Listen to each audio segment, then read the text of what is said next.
Builder base ব্যবহার করার সময় নিরাপত্তা সতর্কতা খুবই গুরুত্বপূর্ণ। এবার দেখা যাক কোন আকারের ড্রাম ব্যবহার করতে হবে। মিশ্রণের জন্য প্রয়োজনের আকারের তুলনায় 5 গুণ বড় একটি প্লাস্টিকের ড্রাম ব্যবহার করা উচিত। যেমন ভিডিওতে দেখানো হয়েছে, পুরো পণ্যটি ড্রামে ঢেলে নেওয়ার পরে তারপর সমপরিমাণ পণ্যের তুলনায় 5 গুণ বেশি জল মিশিয়ে ভালো করে পাতলা করে নিন। যদি বিল্ডার বেস পাওয়ার আপনাদের হাতে বা শরীরের কোথাও লেগে যায়, তাহলে সেটিকে পরিষ্কার জল দিয়ে ভালো করে ধুয়ে নিন।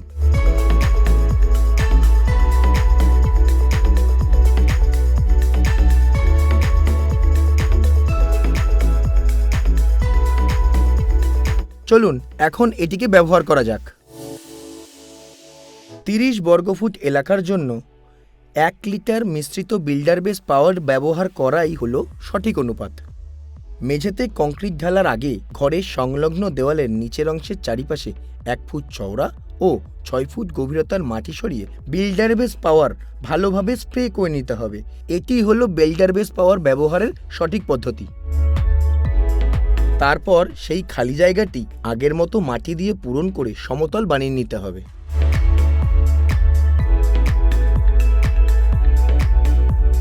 এরপর ঘরের পুরো মেঝেতে বিল্ডার বেস পাওয়ার স্প্রে করে নিতে হবে এবং নিশ্চিত করতে হবে যে মাটিটি সম্পূর্ণ ভিজে গেছে।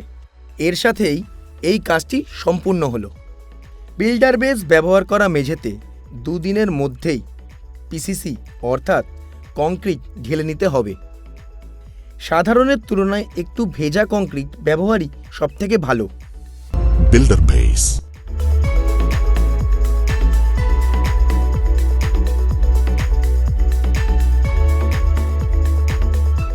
বিল্ডার বেস ব্যবহার করার সময় নিরাপত্তা সতর্কতা খুবই গুরুত্বপূর্ণ।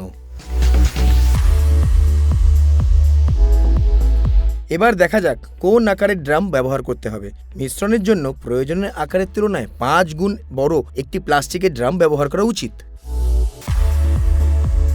যেমন ভিডিওতে দেখানো হয়েছে, পুরো পণ্যটি ড্রামে ঢেলে নেওয়ার পরে তারপর সমপরিমাণ পণ্যের তুলনায় 5 গুণ বেশি জল মিশিয়ে ভালো করে পাতলা করে নিন। যদি বিল্ডার বেস পাওয়ার আপনাদের হাতে বা শরীরের কোথাও লেগে যায়, তাহলে সেটিকে পরিষ্কার জল দিয়ে ভালো করে ধুয়ে নিন।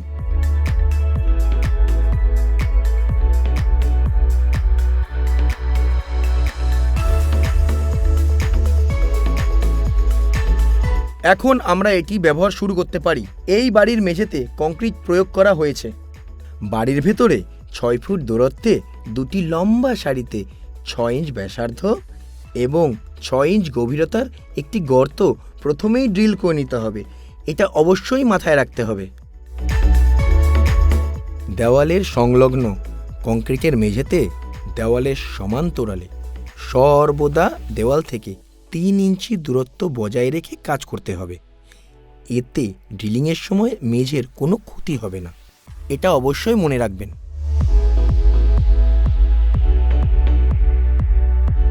প্রথমে একটি এসিপি শিটে একটি গর্ত ড্রিল করে একটি ডাই তৈরি করে নিন।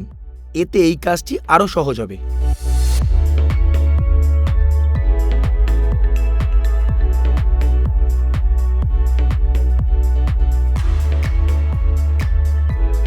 তারপর একটি বোল্ট দিয়ে এটিকে শক্ত করে বন্ধ করে নিন। এইভাবে যদি আমরা ব্রাশ দিয়ে ধুলো ইত্যাদি পরিষ্কার করে নিই, তবে ধুলো প্রবেশ করা থেকে আমরা রোধ করতে পারবো। 6 ইঞ্চি লম্বা ও চওড়া গর্তে বোল্ট দিয়ে শক্ত করে বন্ধ করার পর ভিডিওতে যেমন দেখানো হয়েছে ঠিক সেইভাবে একটি বড় প্লাস্টিকের সিরিঞ্জ ব্যবহার করে প্রতিটি গর্তে 40 ml মিশ্রিত বিল্ডার বেস পাওয়ার ঢেলে দিন। এরপর সিমেন্ট গ্রাউট ব্যবহার করে গর্তগুলির মুখ বন্ধ করে দিতে হবে। এইভাবেই আমাদের কাজটি সম্পূর্ণ হলো। Builder base.